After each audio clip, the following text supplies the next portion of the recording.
Hi hello అండి. Last month అయితే మనం శంకుపూల మొక్కని ఈ విధంగా డిజైన్ చేసుకొని నాటుకున్నాం కదండి. ఆ తీగలను అయితే ఈ విధంగా అల్లించుకున్నాం కదా. ఇప్పుడైతే మనము ఆ మొక్కకి ఎలా పూలు పూసాయో ఇప్పుడైతే మనం ఈ వీడియోలో చూద్దాం రండి. చూడండి ఎంత బాగా పూసాయో. ఇప్పుడు ప్రజెంట్ అయితే మనం తయారు చేసుకున్న ఫ్రేమ్కి వచ్చేసి ఇట్లా తీగలు అల్లించుకున్నాం కదండి. చూడండి ఎంత బాగా వచ్చాయో శంకు పువ్వులు అయితే. ఆ ఫ్రేమ్ కూడా చూపిస్తాను చూడండి. మనము నాటుకునేటప్పుడే అందులో వచ్చేసి చామంతి నార వేసున్నామండి ఇంతకుముందు. అవి 2 మొలకలు మొలుచుంటే అట్లే వదిలేసాము. అవి కూడా చూడండి ఆ చామంతి ఎంత బాగుందో. ఇది కొంచెం వెరైటీగా ఉంది ఈ చామంతి అయితే.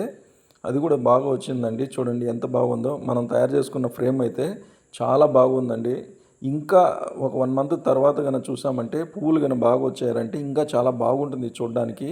చాలా డెకరేటివ్గా ఉంటుంది.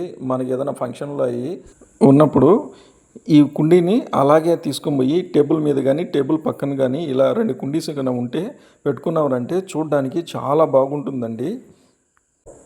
చూడండి ఎంత బాగుందో. పూలైతే చాలా బాగా వచ్చాయండి. చాలా కలర్ కూడా ఉన్నాయి. చూడండి ఎంత బాగున్నాయో.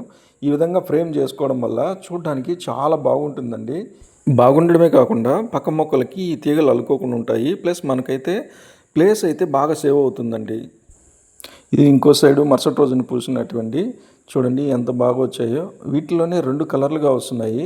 వాడిపోయిన తర్వాత వేరే కలర్లోకి మారిపోతున్నాయి. ఇంకా చూడండి మొగ్గలు అయితే ఉన్నాయి.